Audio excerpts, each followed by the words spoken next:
네, 이번 장에서는 그 컨볼루셔널 뉴럴넷을 비주얼라이즈 하는 것을 공부해 보도록 하겠습니다.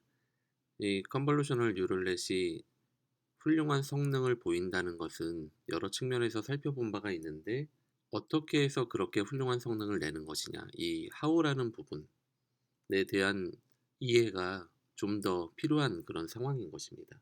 그래서 이를 시각화하여서 좀 더 들여다보도록 하겠는데요. 네, 이 앞에서 배웠던 내용들이고 이런 여러 가지 그 시각화 주제에 대해서 알아볼 것인데, 우선 그 컨볼루셔널 뉴럴 넷이 무엇을 하는지 이해하는 가장 간단한 방법은 컨볼루셔널 넷의 그 로우 액티베이션을 보는 것일 것입니다. 하나의 뉴런을 액티베이션 시키는, 즉 가장 그 익사이티드하게 만드는 그런 부분이 어떤 부분인가 라는 걸 시각화해서 보여주는 것인데, 예를 들어 이 풀5 레이어에서 임의 뉴런을 취한 다음에 여러 장의 이미지들을 이 컨버넷에 돌려줍니다. 그렇게 하면서 이 풀5 레이어에서 추출한 그 임의 뉴런을 가장 익사이트 시키는 거, 그게 어떤 것인지를 살펴본 것인데, 이 각 행이 하나의 뉴런에 매치한다고 생각을 하시면 되겠고, 예를 들어 이 뉴런 같은 경우에는 사람에게 반응을 한 것이고, 이쪽 뉴런 같은 경우에는 텍스트에 대해서 반응을 한 것이고요. 이쪽 뉴런 같은 경우에는 이게 좀 뭐 강아지도 섞여 있고 이렇게 한데, 이 이런 닷 그런 형태의 반응을 한 것이고, 이쪽을 보게 되면 이 스페큘러 리플렉션이라고 하잖아요. 이 어떤 반사된 부분. 그래서 여기 이 구에 반사된 부분이라든가, 이렇게 사람의 머리에 반사된 부분이라든가, 이런 것들을 잡아내는, 이런 것들의 가장 액티베이션이 된 뉴런이라고 할 수 있는 것입니다. 이처럼 뉴런을 가장 액티베이션하는 그런 부분이 어떤 부분이냐를 시각화하는 방법이 있고요. 두 번째 방법으로는 필터, 즉 커널을 비주얼라이즈 하는 방법이 있습니다. 이와 같이 생긴 필터는 마치 이제 그 가버 필터처럼 생긴 건데, 그 가버 필터라는 거는 어떤 특정 방향성에 대한 그런 외곽선을 검출하는, 그래서 텍스처의 분석에 사용하는 그런 필터가 되겠는데, 가버 필터처럼 생긴 이런 모양을 얻을 수 있는 것이고, 예를 들어 이 컴브 원 레이어의 필터들에 대해서 이를 비주얼라이즈를 하게 되면 이런 식으로 나오게 되고, 그런데 이미지에 그 직접 작용하는 필터는 이 컨볼루션, 첫 번째 컨볼루션에 있는 필터들만 이미지에 직접 작용을 하게 됩니다. 그렇기 때문에 이 첫 번째 레이어의 필터들만 해석이 가능하다라는 것이 되겠고, 그 다음의 레이어들, 이게 첫 번째 레이어의 웨이트이고요.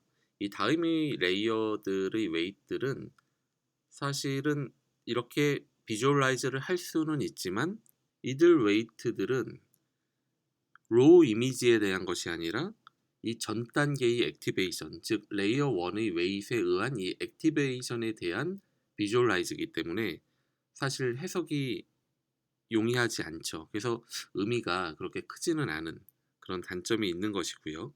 여기에서 이 가로 안의 것들이 하나의 필터에 대응하는 것이라고 생각하시면 되겠습니다. 그래서 사실 이런 그 가버 필터 같은 형태의 이런 비주얼라이즈를 보면 굉장히 있어 보이긴 하는데, 사실 이거는 어떤 딥러닝에서 이 컨볼루셔널 뉴럴 넷에서 만들 수 있는 게 아니라, 전통적으로 알고리즘 기반의 여러 가지 다양한 방식들에 의해서도 이런 것들은 이미 우리가 보아왔던 것입니다. 그래서 이런 가버 필터에 대한 어떤 거는 피로감이 있을 정도로 예전부터 우리가 보아왔던 것이다 라는 걸 얘기를 하고 있고요. 세 번째의 그 비주얼라이즈 하는 방법은 그 레프리젠테이션 자체를 비주얼라이즈 하는 것입니다. 그래서 이 클래시피케이션에 들어가기 직전의 이 풀리 커넥티드 레이어, 우리가 보통 FC7 레이어라고 부르죠. 여기에 지금 이미지에 대한 4096 자원의 코드가 들어있다고 생각할 수 있는 거겠죠. 그래서 이 여러 개의 이미지에 대한 이 각각의 코드들을 모아서 이걸 한꺼번에 비주얼라이즈를 하는 방식인데, 대표적인 방식은 이 티즈니 비주얼라이제이션이 있는데, 이 티즈니에서는 이 컨볼루셔널 뉴럴 넷의 시각으로 볼 때 유사한 것들을 가까운 데로 위치시켜서 이렇게 클러스터링 해주는 그런 방법이 되겠습니다. 이것은 우리가 그 엠리스트 데이터를, 즉 0에서 9까지 있는 이 숫자를, 그러니까 28 by 28로 엠리스트가 구성이 되어 있기 때문에 784차원의 그런 벡터가 될 텐데, 이렇게 클러스터링을 해서 이렇게 비주얼라이즈를 해준 것이 되겠습니다. 그리고 또 다른 예로는 이렇게, 이것은 그 이미지넷에 총 1000개의 클래스가 있잖아요. 그 1000개의 클래스에 대해서 이 컨볼루셔널 뉴럴 넷의 시각으로 볼 때 가까운 것들을 가깝게 이렇게 위치를 시킨 것입니다. 그래서 이걸 확대해서 보게 되면 어떤 사람들로 구성되어 있는 부분, 뭐 시계 같은 걸로 구성되어 있는 부분, 이런 것들이 모여 있는 것을 확인할 수가 있겠습니다. 그리고 이제 네 번째 어떤 방법으로는 어클루전 익스페리먼트라는 건데, 그러니까 어떤 은닉을 통해서, 은폐를 통해서 실험을 한 것인데, 이 두 분이 그 GFnet, 우리가 앞에서 배웠던 GFnet을 만드신 그분들이거든요. 그분들이 이제 시각화 관련된 여러 가지 실험들을 통해서 공헌을 많이 했는데, 어클루더라는 거, 요 회색 부분, 어떤 은폐한 부분이 되겠죠. 이런 부분들을 0으로 된 이런 정사각형, 실제로 0으로 된 이런 행렬을 만들어 가지고 하나의 우리가 펑션을 만든 겁니다. 즉 이 펑션에서는 이 어클루더들의 위치에 따라서 이것을, 이 포메라니안인데 이 포메라니언을 얼마나 잘 클래시파이 하는지, 그 확률에 어떤 변화가 있는지를 마치 hit맵 같은 거를 만드는 것처럼 해서 그걸 보여주는 거죠.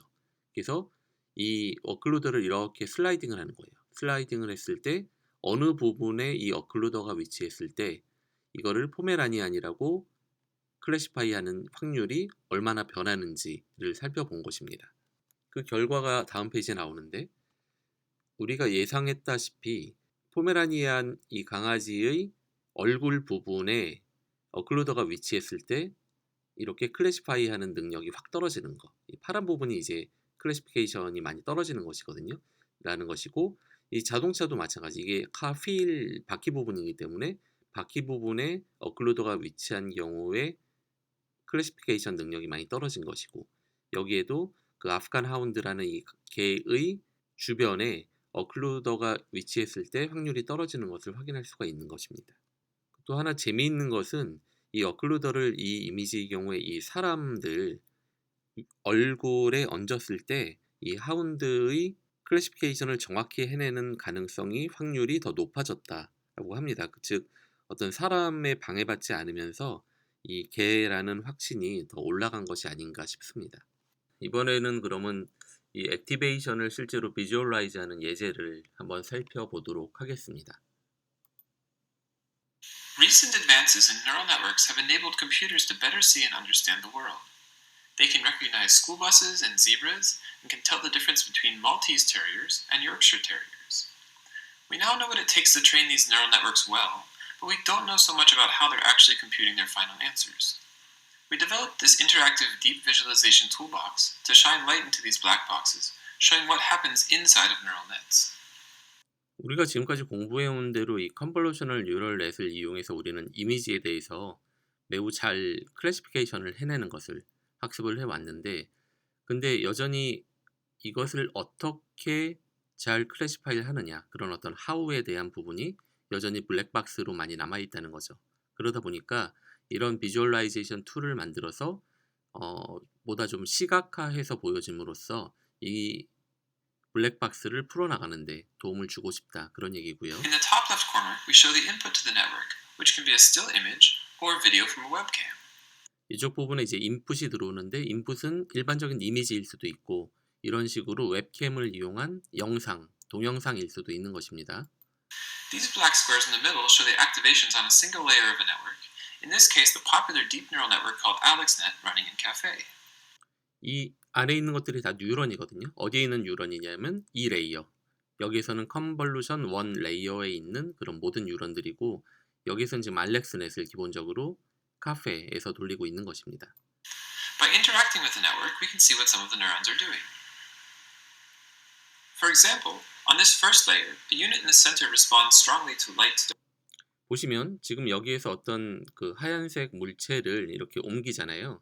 그러니까 이 뉴런이 액티베이션 되는 걸 확인할 수가 있습니다. 그래서 어떤 이 뉴런은 라이트한 데서 다크한 부분으로 가는 그런 엣지 부분을 포착하는 그런 거에 액티베이티드 되는 그런 뉴런이다라고 할 수 있겠고, dark edges. Its neighbor, one neuron over, responds to edges in the opposite 그 바로 옆에 있는 이 뉴런은 거꾸로 그 어두운 부분에서 밝은 부분으로 가는 그런 엣지에 대해서 포착을 하고 있는 것을 확인할 수가 있는 것입니다. direction, dark to light. Using optimization, we can synthetically produce images that light up each neuron on this layer to see what each neuron is looking for. We can scroll through every layer in the network to see what it does, including convolution, pooling, and normalization layers. 이런 식으로 우리는 여기 쪽을 클릭을 하면서 이렇게 각각의 레이어들의 뉴런들을 살펴볼 수가 있는 것이고, We can switch back and forth between showing the actual activations and showing images synthesized to produce high activation. By the time we get to the fifth convolutional layer, the features being computed represent abstract concepts. 보시다시피 컨볼루션 한 5 레이어 정도까지 가게 되면 굉장히 이런 식으로 그 앱스트랙트한 어떤 좀 추상적인 그런 이미지들을 보게 되는 것입니다. For example, this neuron seems to respond to faces. We can further investigate this neuron by showing a few different types of information. 이 뉴런은 어떤 사람의 얼굴 부분에 액티베이션 되는 뉴런인데, First, we can artificially create optimized images using new regularization techniques that are described in our paper. 이 페이퍼의 내용에 따라서 이런 식으로 어떤 레귤러라이제이션 테크닉을 이용해 가지고 이렇게 최적화된 이미지를 인공적으로 생성을 할 수가 있습니다. These synthetic images show that this neuron fires in response to a face and shoulders. 그래서 이에 의하면 사람의 얼굴과 어떤 이 어깨 부분, 숄더 부분에 대해서 액티베이션 된다는 것을 볼 수 있는 것이고, We can also plot the images from the training set that activate this neuron the most, as well as pixels from those images most responsible for the high activations, computed via the deconvolution technique. This feature responds to multiple faces in different locations. And by looking at the decon, 이 뉴런은 지금 2명의 얼굴이 있잖아요. 이 2개의 얼굴에 대해서도 다 액티베이션이 되고 있고요. we can see that it would respond more strongly if we had even darker eyes and rosier lips. We can also confirm that it cares about the head and shoulders, that ignores the arms and torso. We can even see that it fires to some extent for cat faces. Using backprop or decon, we can see that this unit depends most strongly on a couple units in the previous layer conv4, and on about a dozen or so in conv3. Now let's look at another neuron on this layer. So what's this unit doing? From the top 9 images, we might conclude that it fires for different types of clothing. 이 뉴런은 지금 어떤 거에 반응을 하는 것일까요? 이 이미지를 생성된 이미지들을 볼 때 옷에 대해서 액티베이션이 되는구나 라고 생각할 수 있지만, But examining the synthetic images shows that it may be detecting not clothing per se, but wrinkles. In the 분석을 해보니까 이게 옷이 아니라 단순히 옷이 아니라 주름에 반응을 하고 있다는 것이죠. 그래서 여기 옷에 주름이 져 있잖아요. 이 부분에 액티베이션이 되고 있는 것입니다. live plot, we can see that it's activated by my shirt. And smoothing out half of my shirt 이쪽을 지금 주름을 펴줬더니 액티베이션이 없어지고 이쪽에만 남아있는 것을 확인할 수 있는 거죠. causes that half of the activations to decrease. Finally, here's another interesting neuron. This one has learned to look for printed text in a variety of sizes, colors, 이 뉴런은 텍스트에 대해서 반응을 하는 뉴런인데요. and fonts.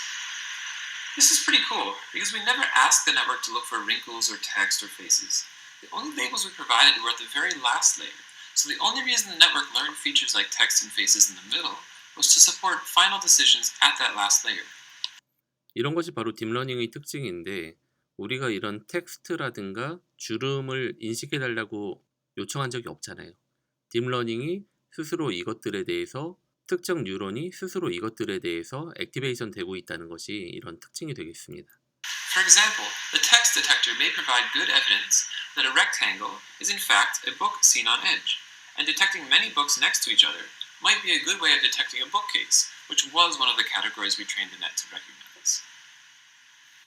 In this video, we've shown some of the features of the DeepViz toolbox and a few of the things we've learned by using it.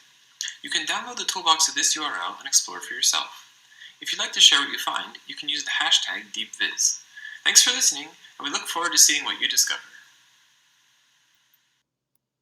네, 그래서 우리 비디오에서도 잠깐 언급이 됐다시피 이렇게 액티베이션을 비주얼라이즈 하는 데는 두 가지 접근 방법이 있습니다. 첫 번째가 그 디컨볼루션 베이스드 어프로치, 그리고 두 번째가 옵티마이제이션 기반의 어프로치가 있는데 각각에 대해서 우선 디컨볼루션 기반의 접근 방법에 대해서 알아보도록 하겠습니다. 이를 알아보기에 앞서서 일단 질문부터 먼저 던지고 있는데 우리가 어떤 이미지가 이렇게 인풋으로 들어올 때 이 인풋에 대해서 어떤 특정 레이어에서의 하나의 뉴런의 그라디언트를 계산하려면 어떻게 해야 될까요? 이게 무슨 얘기냐면 우리가 일반적으로 이런 뉴럴넷이 있을 때 이 W0, X0부터 W2까지 이런 것들의 이 마지막 단, 즉 이쪽은 로스가 되겠죠. 에 대한 영향력을 구할 때 우리는 이 끝단의 로스의 그라디언트를 1부터 시작을 했잖아요. 이거를 응용해서 우리는 어떻게 하면 좋겠냐는 거죠. 그 임의 뉴런이 존재하는 레이어까지만 일단 포워드 패스를 해주고 그리고 나서 액티베이션을 구해주면 되는 것이고 다음 단계가 가장 중요하죠. 다음 단계에서 그 해당 레이어에 있는 그 뉴런들 우리가 보고자 하는 그 임의 뉴런 외에는 모든 뉴런들의 그라디언트를 0으로 만들어주고 해당 임의 뉴런에 대해서만 그라디언트 값을 1.0으로 주게 되는 것입니다. 그렇게 하고 여기에서부터 백프로퍼게이션을 진행을 하면 되는 것입니다. 그래서 방금 말씀드린 대로 진행을 해보게 되면 일단 이미지를 이렇게 넷에 집어넣고요. 그 다음에 특정 레이어, 예를 들어 뭐 이런 레이어를 골라가지고 거기에 있는 모든 뉴런들의 그라디언트 값을 0, 딱 하나 우리가 보고자 하는 그 임의 뉴런만 1.0으로 설정을 해주게 됩니다. 그리고 백프로퍼게이션을 하게 되죠. 그렇게 되면 이렇게 이미지에 대한 그라디언트를 시각화해서 보여줄 수가 있는 것이거든요. 근데 이제 여기서 보시다시피 굉장히 좀 그 블라비한, 좀 애매한 이미지가 나와요. 그거는 어떤 파지티브한 인플루언스와 네거티브한 인플루언스가 서로 싸우다가 서로 이렇게 캔슬링 아웃을 하는 바람에 이렇게 애매한 이미지가 나오는 것이거든요. 그래서 이거를 좀 더 선명하게 만들어주는 방법은 그냥 백프로퍼게이션이 아니라 가이디드 백프로퍼게이션을 사용한다. 이 가이디드 백프로퍼게이션을 사용하게 되면 파지티브한 인플루언스만 백프로퍼게이션 시에 반영을 합니다.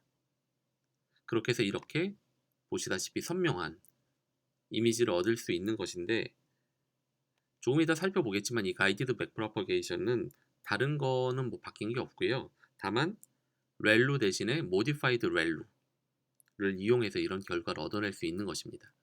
그래서 이 과정을 조금 더 자세히 살펴보면 인풋 이미지가 들어오고 포워드 패스를 거쳐가지고 이런 피처 맵이 나왔다고 하겠습니다. 그렇게 됐을 때 우리가 관심을 가지고 있는 뉴런은 이거예요. 그래서 이 뉴런의 그라디언트만 1로 놔두고 나머지들은 모두 이렇게 0으로 처리를 한 것입니다. 그 렐루의 경우를 좀 더 자세히 들여다보면 이 렐루의 경우에 이런 인풋이 들어왔을 때 포워드 패스를 통해 가지고 이 0보다 작은 부분은 다 이렇게 0으로 처리가 됐잖아요. 왜냐하면 렐루 자체가 이렇게 맥스 값을 취하는 형태이기 때문이죠. 그래서 이런 백워드 패스 과정에서는 이 부분이 다 지금 0으로 처리가 되어 있기 때문에 이 부분 같은 경우에는 이렇게 그대로 0으로 갈 것이고 나머지 부분들에 대해서만 이렇게 그대로 백워드 패스가 진행되는 것을 확인할 수가 있습니다. 그래서 결과적으로는 이 네 군데 0인 곳을 빼고는 나머지 부분은 그대로 전달이 된 것을 확인할 수 있는데 이 가이디드 백프로퍼게이션에서는 이 0으로 렐루에 의해서 처리된 부분 외에 이쪽에 마이너스 값을 가지는 것들이 다 이렇게 0으로 변해요. 그렇게 돼서 결과적으로 이 6하고 3만 남게 되는 식으로, 즉 이 식에서도 보시다시피 이렇게 파지티브한 인플루언스를 주는 놈들만 다 통과를 시키는 것입니다. 이러한 가이디드 백프로퍼게이션을 한 그런 예들을 보게 되면 이거는 컴브 6, 컴브 9 레이어가 되겠는데 이렇게 선명하게 나오는 것을 확인을 할 수가 있고요. 그 디컴브 어프로치에서 또 하나의 방법은 디컴브 넷이라는 게 있거든요. 이 디컴브 넷이라는 것도 같이 논문에서 제시가 됐는데 이 디컴브 넷은 좀 더 나가서 그래서 보시다시피 조금 전에 가이디드 백프로퍼게이션에는 이 액티베이션, 즉 이 렐루가 식에 들어가거든요. 그래서 렐루에 의해서 0으로 되어 있는 부분들은 이렇게 0으로 결과가 나오는 것인데, 이 맥워드 디컨브넷에서는 렐로 영향을 받질 않아요. 그렇기 때문에 그냥 이런 값이 있을 때 이것을 맥프로퍼게이션을 하게 되면 그냥 마이너스인 값들은 다 0으로 처리가 됩니다. 렐로와는 전혀 관계없이 무조건 마이너스면 0이 되는 것이죠. 물론 양수 값들은 그대로 전달이 되는 것입니다. 그래서 이 방법 역시 잘 동작을 하고요. 보시면 레이어 1, 레이어 2 비주얼라이즈가 잘 되고 있는 것을 확인할 수가 있는 것입니다. 그래서 지금까지 살펴본 것이 그 디컨볼루션 기반의 접근 방법들이 되겠는데, 우리가 앞에서도 봤다시피 이런 식으로 한 번의 포워드 패스와 한 번의 백워드 패스로 그런 깔끔하게 마무리되는 그런 것들이 장점이라고 할 수는 있겠는데, 이 뒤에 우리가 배우게 되는 이제부터 배우게 될 옵티마이제이션 기반의 접근 방법은 조금 더 복잡해요. 조금 더 복잡하긴 하지만 직관적으로는 이거보다 훨씬 더 이해가 쉬울 것입니다. 지금부터 살펴보겠습니다. 그러니까 이거는 명칭에서 보실 때 Optimization to Image거든요. 그러니까 이미지에 대해 최적화를 한다. 그 말 그대로 이미지가 옵티마이제이션의 대상이 되는 파라미터가 되는 겁니다. 즉 우리가 일반적으로 컨볼루셔널 뉴럴 넷에서는 이 웨이트들, 이 파라미터가 됐었는데, 그와는 다르게 여기에서는 컨볼루셔널 뉴럴 넷의 이 일반적인 그 웨이트 파라미터들을 그냥 픽스 고정시켜주고 이미지를 파라미터로 이용을 하는 거예요.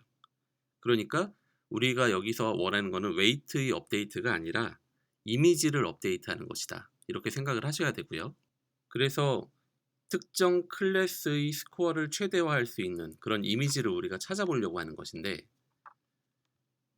그때 이 식은 특정 클래스 C에 대한 스코어를 최대화하는 인자를 찾아내면 되는 것입니다. 물론 여기에 적절한 regularization 텀이 L2 regularization 같은 것이 이제 들어가면 되겠죠. 그래서 그 방법은 일단 이미지를 0으로 구성된 제로 이미지를 우리 네트워크에 넣어주고 포워드 패스를 해줍니다.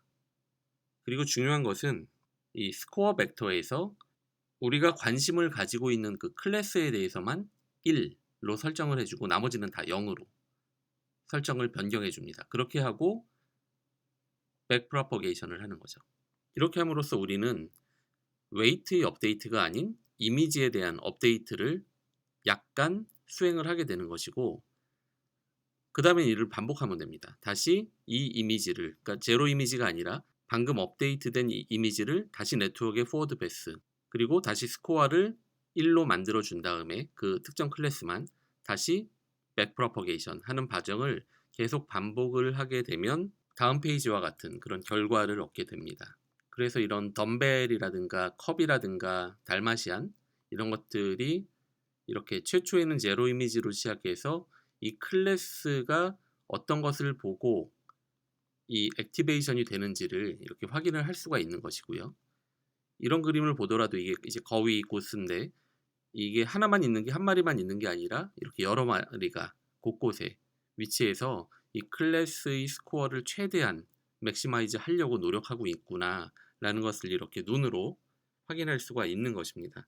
그래서 이렇게 그 특정 클래스의 스코어를 맥시마이즈 하는 이미지를 찾아내는 방법을 알아보았고, 그 다음으로는 이 데이터의 그레디언트를 비주얼라이즈 할 수가 있거든요.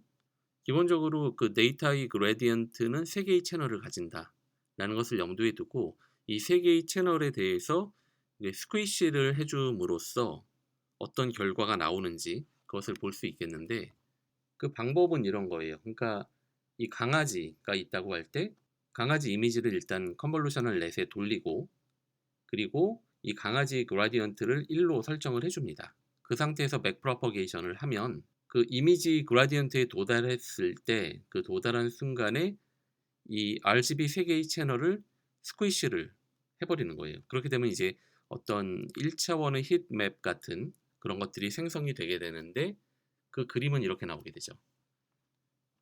그래서 이렇게 강아지가 있는 부분이 이렇게 표현된 것들, 이 오브젝트가 있는 부분을 1차원의 히트맵 같은 형태로 표현한 것을 볼 수가 있습니다. 이 하얀 부분이 물론 그 영향을 주는 부분, 그리고 이 검은 부분이 영향을 주지 못하는 그런 부분이 되겠죠. 그러니까 어떤 영향력의 강도, 각각의 픽셀들의 영향력의 세기를 나타내는 척도라고 볼 수 있을 것이고요. 그리고 이런 방식을 활용해서 여기에 이 그랩컷이라는 세그멘테이션 알고리즘이 있는데 이거를 적용해서 세그멘테이션을 한 사례도 있다고 합니다. 그래서 이게 원본 이미지고 이렇게 그라디언트를 표현을 한 다음에 이 그랩컷이라는 알고리즘을 이용해서 이렇게 세그멘테이션을 해낸 거죠. 이게 논문에 있는 이미지들인데 실제로는 이렇게 잘 나오는지는 모르겠다 그런 얘기를 하고 있습니다. 그래서 지금까지 우리가 살펴본 것은 우리가 원하는 그 클래스의 스코어의 그레디언트를 1로 줘서 그래서 해당 클래스를 시각화했던 것인데 사실은 꼭 그렇게 마지막 레이어에서 그 스코어의 그레디언트를 1로 주지 않고 이런 것을 그 컴포넷의 그 과정에서 어떤 컴포넷 레이어든 간에 이 임의 뉴런에 대해서 이것을 실행할 수가 있습니다. 똑같은 방법으로 실행할 수가 있다는 것이죠. 그래서 방법은 동일한데 여기 2번에서 어떤 특정 레이어에서 우리가 관심을 가지고 있는 그 뉴런의 액티베이션 값을 1로 해주고 나머지 뉴런들의 액티베이션은 모두 0으로 만들어주는 것입니다. 이렇게 함으로써 동일한 효과를 얻을 수 있다는 것인데 보면 우리가 앞에서 봤던 거는 기본적으로 스코어에 대해서 이런 레귤러라이제이션 텀을 썼었잖아요. 근데 이 논문에서 지금 제시하고 있는 것은 동일한 방법으로 이미지를 업데이트 시키는데 이 레귤러라이제이션 텀 대신에 이미지 자체를 블러 해준다. 블러를 함으로써 너무 자주 그 프리퀀시가 발생하는 것을 방지를 하는 효과를 가지기 때문에 이것이 오히려 효과가 더 좋다라는 것이거든요. 그 결과는 이 페이지에서 보시다시피 그 앞에서 본 것보다는 조금 더 선명하게 그렇게 나오는 것을 확인할 수가 있습니다. 우리가 앞에서 봤던 게 이런 그림이었죠.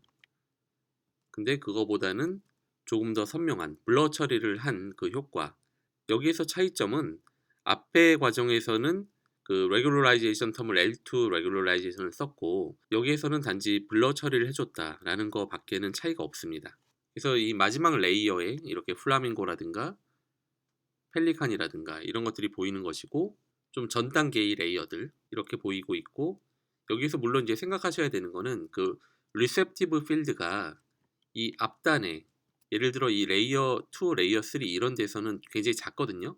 그러니까 이 작은 영역을 커버라는 것이고 이 뒷단으로 갈수록 리셉티브 필드가 넓어지잖아요. 그러니까 이미지 전체를 보고 보다 조금 더 약간 추상적으로 블라비한 그런 이미지가 나타난다는 그거에 대해서 알고 계셔야 될 것이고 앞단의 레이어로 갈수록 이렇게 한 5 정도 되면 여기 뭐 거미 같은 것도 보이고 여기는 뭐 바다인가요? 바다 같은 것도 보이고 여기에는 뭐 어떤 펄 같은 것도 보이고요.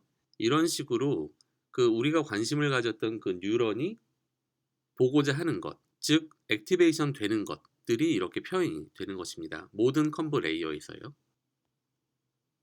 그 다음에는 이제 여기에서 질문을 하나 드리겠는데 컨볼루셔널 뉴럴 넷에서 그 코드가 주어졌을 때 그 오리지널 이미지 처음에 인풋으로 주어진 이 오리지널 이미지를 다시 복원할 수 있겠냐라는 것이거든요. 그게 무슨 얘기냐면 예를 들어 이쪽 FC7 레이어에서는 이 4096 차원의 벡터니까 4096개의 코드를 가지는 것이거든요. 이것으로부터 이 원본 이미지를 복원해낼 수 있겠냐라는 것입니다. 복원한다는 거에는 이제 영어 표현으로는 이 reconstruction이나 아니면 invert한다, reconstruct 하거나 invert 한다는 표현을 많이 씁니다.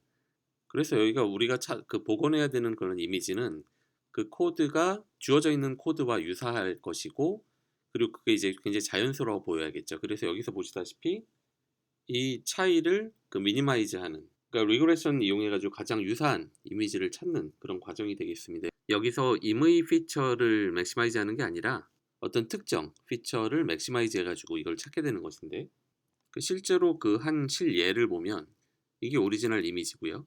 그 FC7 레이어에서 아까 말씀드린 대로 4096개의 코드로 이것을 복원한 것입니다. 이 각각의 그림이 여러 개인 것은 각각 그 이니셜라이제이션을 다르게 한 것일 거고요. 그래서 이 그림을 보면 이 4096개의 코드라는 것이 어느 정도의 정보를 가지고 있느냐, 이 이미지를 복원하기 위한 어느 정도의 정보량을 가지고 있는지 어느 정도 짐작이 가능하실 것 같고요. 이러한 작업은 비단 FC7 레이어에서만 가능한 것이 아니라 컴브넷이 그 어떤 레이어에서도 모두 가능한데요. 그 예를 들어 여기는 이제 라스트 풀링 레이어의 레프리젠테이션으로부터 리컨스트럭션을 한 것이 되겠는데, 이런 식으로 이렇게 복원이 된 것을 볼 수가 있고요. 이 앞에서 본 이 FC7 레이어보다는 더 앞단에 있기 때문에 어떤 스페이셜 로케이션에 대한 그런 정보가 좀 더 정확하게 나타나 있는 거, 이렇게 새의 위치도 잘 잡고 있고요. 이런 것을 볼 수가 있는 것이고, 이것은 이제 모든 레이어, 이 단일 이미지를 모든 레이어에서 어떻게 보이는지, 그래서 이 제일 뒷단의 레이어일수록 더 이렇게 블라비하고 앞단으로 이렇게 갈수록 점점 더 선명해지는, 이미지와 제일 가까운 곳이죠. 제일 선명한 것을 확인할 수가 있고, 그래서 우리가 이거를 이렇게 살펴보면 포워드 패스가 이 방향이잖아요. 이쪽으로 가면서 점점 원본 이미지에 대한 정보를 어떻게 잃어가고 있는지를 대강은 파악할 수 있을 것입니다. 이것도 뭐 동일합니다. 그래서 FC8 레이어와 풀5 레이어는 많은 차이를 보이고 있는 것이고요. 이번에는 그 구글에서 발표했던 딥드림을 살펴보도록 하겠는데요. 이렇게 굉장히 좀 어떻게 보면 무서운 그런 형상들이 나오게 되는 것인데, 기본적으로 이 딥드림도 우리가 지금까지 배운 이 이미지에 대한 옵티마이제이션 기법을 그대로 활용을 합니다. 그래서 이 코드가 뭐 한 100줄 정도밖에 안 되는 그런 짧은 코드로 구현이 되는 것인데, 여기서 그 코드 일부만 본다면 이미지 업데이트를 할 때마다 이 make step이라는 펑션을 호출을 하게 됩니다. 그래서 여기 end라는 것에 그 실제로 어떤 레이어에서 이 딥 드리밍을 할 거냐라는 그 레이어를 지정해서 적어주게 되어 있는 것이고요. 주요 부분을 좀 보면 여기 이제 레귤러라이저를 지터링하는 것, 이런 부분도 있지만 여기 핵심은 이 부분인데, 그 넷점 포워드를 해서 우리가 딥드리밍을 하기 원하는 이 레이어까지 포워드 패스를 해주고요. 그 다음에 이 데스티네이션을 인자로 해서 오브젝티브 함수를 호출하는데, 이 데스티네이션이라는 여기서 보면 이 블랍이거든요. 이 카페에서 이 블랍을 쓰는데, 블랍에는 그 두 가지 종류가 있습니다. 그래서 디프 필드와 데이터 필드라는 게 있는데, 디프 필드는 그라디언트를 가지는 것이고 데이터 필드는 로우 액티베이션을 가지는 것입니다. 그래서 그 두 가지 정보를 모두 가지고 있는 이 데스티네이션을 인자로 넘겨줘서 이 오브젝티브라는 함수에서는 여기가 이제 가장 중요한 부분인데, 이 그라디언트를 액티베이션으로 설정을 해준다는 거죠. 즉 여기서 dx는 x로 설정한다는 것이 이 핵심이 되겠습니다.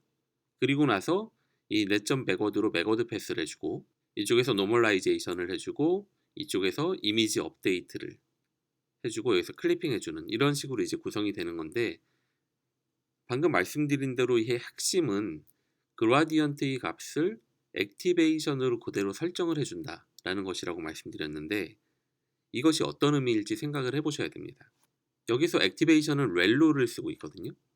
그럼 렐로의 특성은 그 액티베이션이 그 제로 크롭트 된다는 거죠. 즉 0보다 작은 경우는 무조건 0이 되고 0보다 큰 것들은 그대로 살아남게 되잖아요. 그래서 무조건 0 이상인 그런 액티베이션을 가지는 상태에서 이 그라디언트를 액티베이션으로 설정을 해버렸어요.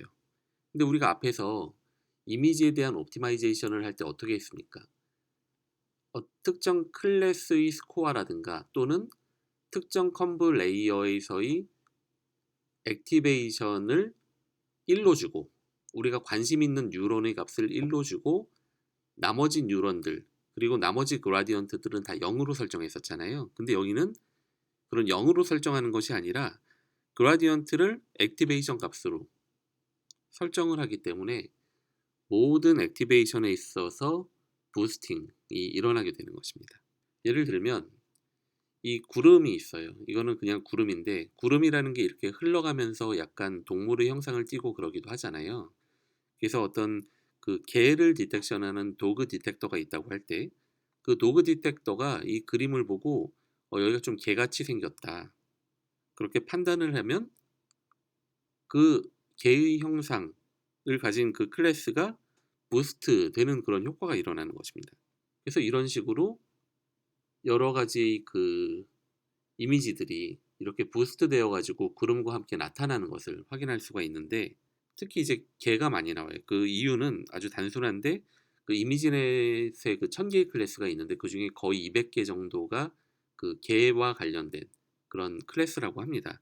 그래서 이미지넷에 아무래도 많기 때문에 여기에도 많이 나타나는 것은 당연한 것이고, 그러다 보니까 여기와 같이 이런 다양한 그 개와 이건 달팽이를 합성한 것 같은 효과가 나온 것이고, 이거는 낙타와 새, 뭐 개와 물고기, 이런 식으로 좀 위어드한 그런 이미지들이 많이 생성이 되는, 그것이 기본적으로 구글의 딥드림이 되겠습니다. 그리고 여기에 레이어는 지금 그 인셉션 4C 레이어인데 그보다 좀 더 앞단, 그래서 3B 레이어를 보게 되면 이쪽에서는 아까와 같은 그런 구체적인 형상이 아니라 어떤 쉐입이나 패턴 위주로, 아무래도 앞단 레이어이기 때문에 그런 이런 쉐입이나 패턴 위주로 부스팅이 일어나서 이런 형상을 같이 구름과 함께 표현하는 것을 볼 수가 있는 것입니다. 그래서 다시 한번 강조하지만 그 구글의 딥드림은 그라디언트를 액티베이션 값으로 설정하는 것이 핵심이고, 그 액티베이션이 렐루이기 때문에 부스팅 효과가 일어나서 이렇게 여러 가지 그림들이 합성하는 것 같은 그런 효과가 일어난다는 것입니다. 그래서 그거 관련된 이 비디오가 있는데 이거는 뭐 딱히 설명드릴 건 없어요. 근데 굉장히 좀 위어드하고 좀 징그럽기도 하고 재미있기 때문에 한번 각자 보시기 바라겠습니다. 예, 다음으로는 우리가 뉴럴 스타일에 대해서 공부를 해보겠는데, 이 뉴럴 스타일도 마찬가지로 이미지를 옵티마이제이션 하는 그런 과정에서 만들어낼 수 있는 모델이 되겠는데요. 예, 보시는 대로 이 간달프의 사진이 있고 이 피카소의 사진이 있습니다. 그래서 이 피카소의 사진의 스타일과 이 간달프 사진의 컨텐츠, 즉 이미지 자체가 합성돼 가지고 이렇게 멋있게 나오는 것을 확인할 수가 있는 것입니다. 이런 멋진 사진이 있는데 이것을 이 반 고흐의 어떤 그 스타리 나잇이나 아니면 그 뭉크의 절규 같은 그런 스타일로 변형을 한 것들, 이 예제가 되겠는데요. 사실 뉴럴 스타일은 너무 그 당시에 이제 굉장히 많은 사람들을 놀라게 해가지고 그 관련된 앱도 나왔죠. 프리즈마라는 앱이 나와가지고 굉장히 인기를 끌었던 것으로 알고 있는데, 기본적으로 이렇게 컨텐트 이미지 그리고 스타일 이미지로 구성이 되게 됩니다. 그래서 다양한 예들을 이렇게 볼 수가 있겠고요. 그렇다면 이 뉴럴 스타일은 어떻게 동작하는 것인가 보게 되면, 우선 이 컨텐트 이미지를 컴브넷에 집어넣고요. 각각의 그 레이어에서 로우 액티베이션들을 저장을 해줍니다. 예를 들어 이 컴브5 1 레이어에서는 14x14x 512의 액티베이션을 저장을 해주게 되는 것이고, 다음에는 이 스타일 이미지를 역시 컨볼루션 넷에 돌리는데, 컨텐츠 이미지에 대해서는 로우 액티베이션들을 저장하고 이것들을 추적을 했지만, 이 스타일 이미지에서는 이 스타일과 관련된 통계는 로우 액티베이션에 있지 않고 어떤 페어와이즈 스타티스틱스에 있다 라는 것을 발견을 한 거예요. 특히 여기에서는 그 페어와이즈 스타티스틱 중에 이 그램 매트릭스라는 것을 사용하게 된 것입니다. 예를 들어 이 컴브1 레이어에 224x 224x 64의 액티베이션이 있다고 할 때 이 224x 224를 묶어가지고 이걸 파이버라고 하고, 그렇게 되면 이것은 이 64차원의 액티베이션 파이버라고 생각을 할 수 있잖아요. 그리고 나서 그 모든 스페이셜 로케이션에 대해서 아우터 프로덕트를 해주고, 그리고 이것들을 썸업 해주게 되면 64x 64의 그램 매트릭스를 생성하게 됩니다. 이거는 마치 이제 이런 식으로 생각을 해볼 수도 있거든요. 액티베이션을 트랜스포즈 해준 것과 액티베이션과 이렇게 곱을 해주게 되면, 액티베이션이 224x 224x 64니까 이거는 거꾸로 64x 224x 224와 224x 224x 64의 행렬 곱을 해주게 되면 우리는 64x 64의 그램 매트릭스를 얻는다, 이렇게 해석할 수도 있겠습니다. 그래서 이 그램 매트릭스는 기본적으로 코베리언스 매트릭스, 즉 그 공분산 행렬, 그런 특성을 띠고 있고, 그래서 이 두 개의 쌍의 피처 모두가 액티베이션 되는 경우를 관찰하게 되는 것입니다. 여기서 무조건 그램 매트릭스를 써야 되는 건 아니고, 다만 스페이셜리 인베리언트 한 특성만 가지면 다른 그런 것들을 적용함으로써 동일한 효과를 얻어낼 수도 있다고 합니다.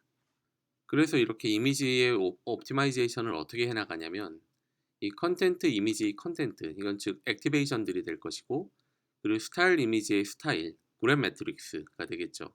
이것들이 각각이 이렇게 로스, 컨텐츠 로스와 스타일 로스가 존재를 하게 되는 것이고, 여기 어떤 적절한 초기 값으로 시작하는 이런 랜덤 이미지를 컴브에 넣어줬을 때 이 액티베이션 쪽, 이 컨텐츠 쪽과 이 그램 매트릭스, 스타일 쪽의 그램 매트릭스 쪽의 로스를 최소화해 나가는, 그래서 이 두 개의 로스가 최소화해 나가는 과정에서 서로 싸우면서 그렇게 뉴럴 스타일을 완성해 나가게 되는 것입니다.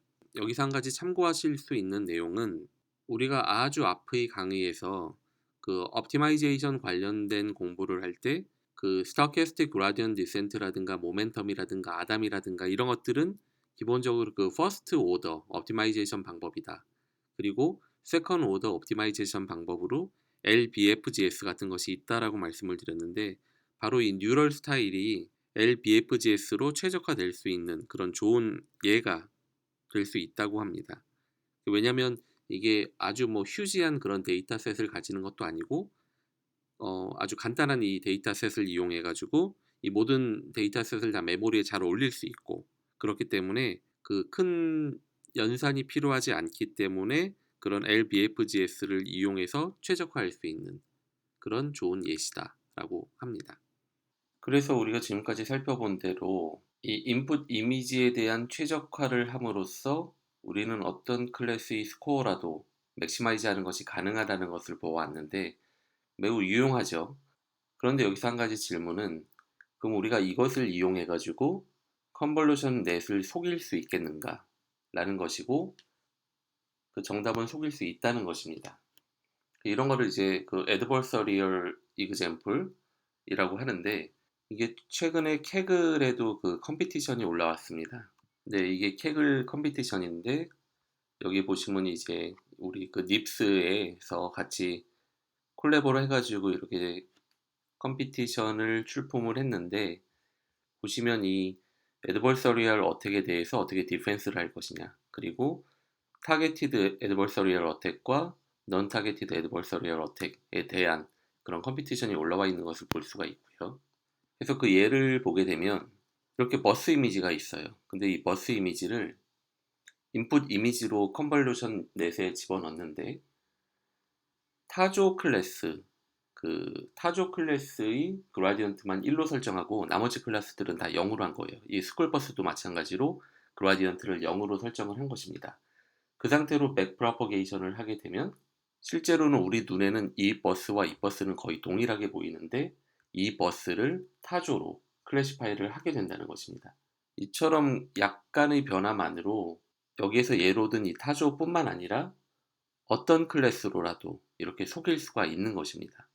이와 같은 이 랜덤 이미지뿐만 아니라 이런 랜덤한 노이즈에 대해서도 똑같이 적용이 가능하거든요.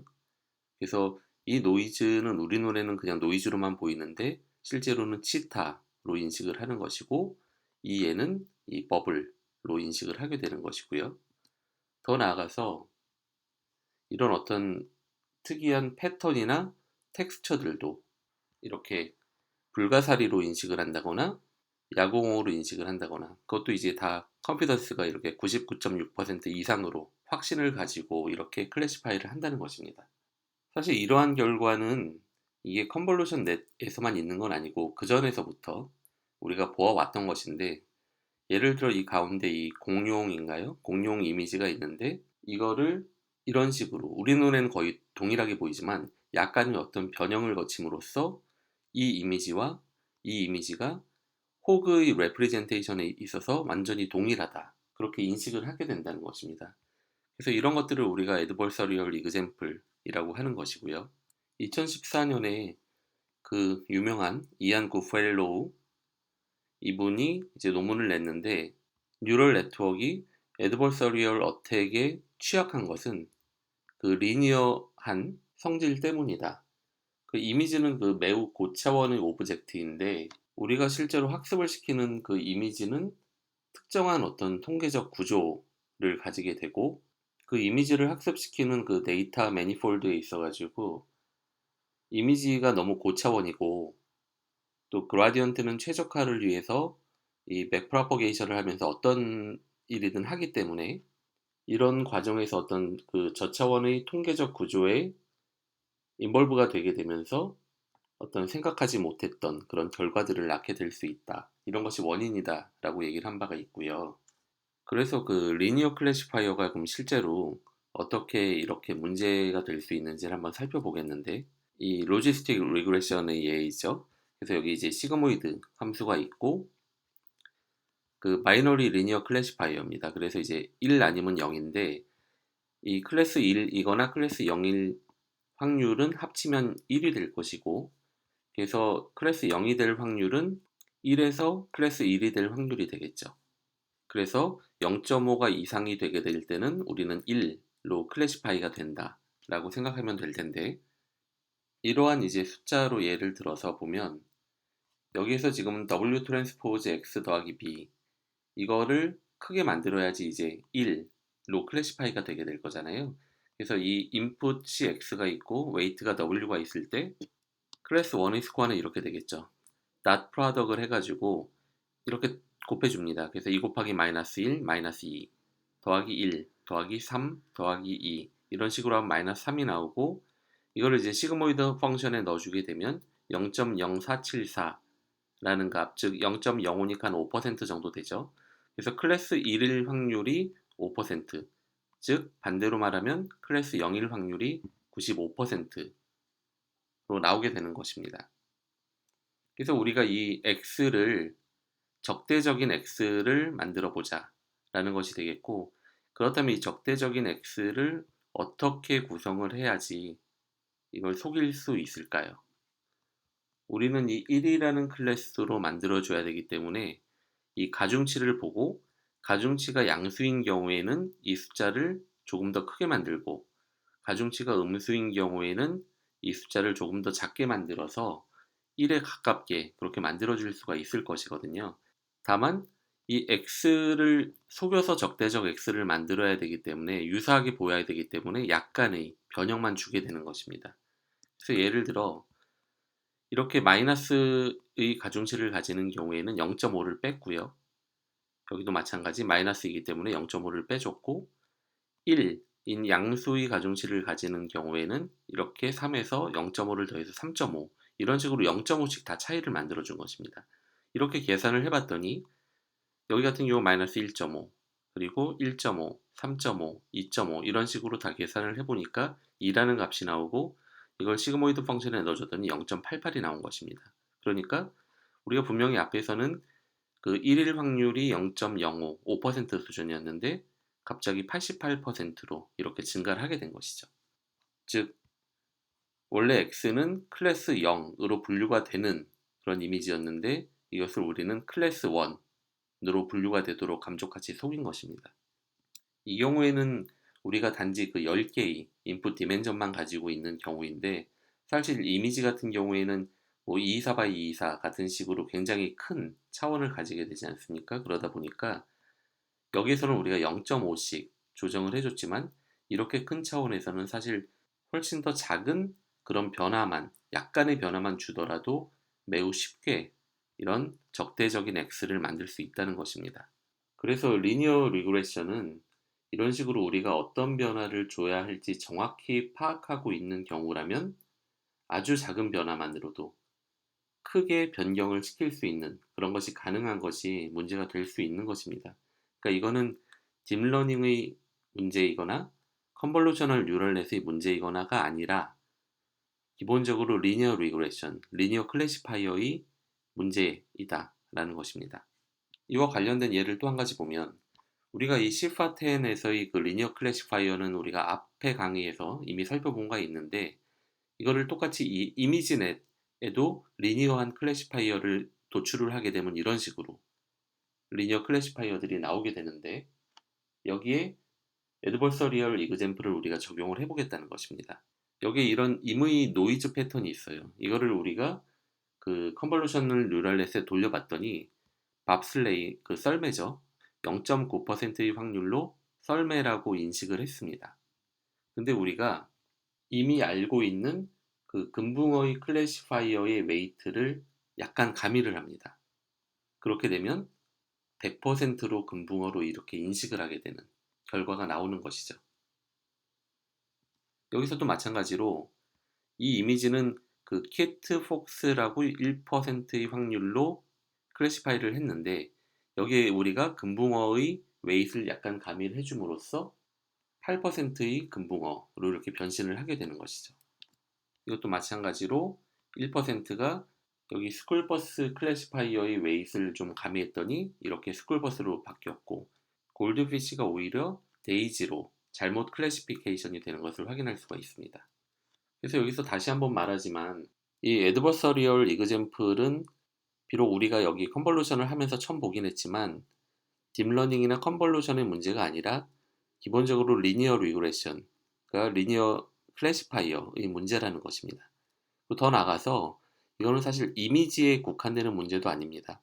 이미지 외에 어떤 그 모달리티에도 발생할 수 있는 건데, 예를 들면 뭐 스피치 레코그니션 이쪽이라든가 모든 분야에서 발생할 수 있는 문제라는 것도 참고하시기 바라겠습니다.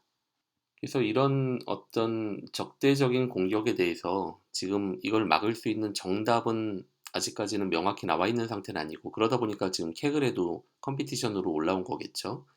지금 활발하게 연구가 되고 있는 분야 중에 하나고, 이거를 막을 수 있는 어떤 카운터 메저, 즉 대책으로는 기본적으로는 어떤 클래스의 수가 많아지면 그럼 더 어렵겠죠. 이거를 속이는 게 더 어려워질 거고, 그리고 또 다른 방법으로는 애드버서리얼 이그젬플을 생성을 의도적으로 해서 학습 데이터에 이걸 넣어주고, 이 학습 데이터에서 이 애드버서리얼 이그젬플들을 네거티브 클래스로 분류를 해주는 것입니다.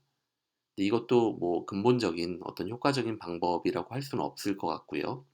그렇다면 이 리니어 클래시파이어가 문제라면 리니어 펑션을 빼주고 어떤 다른 방법을 시도하는 것도 가능하지 않겠느냐인데, 지금 현재로서는 이 리니어 펑션을 빼게 되면 이 공격에는 좀 더 로버스트해지긴 하지만 클래시파이하는 그 커패서티 자체가 떨어질 수 있는 그런 문제점이 있는 것입니다. 네, 그래서 이 정도로 이제 마무리를 하겠고요. 이 서머리 부분 한번 읽어보시기 바라겠습니다.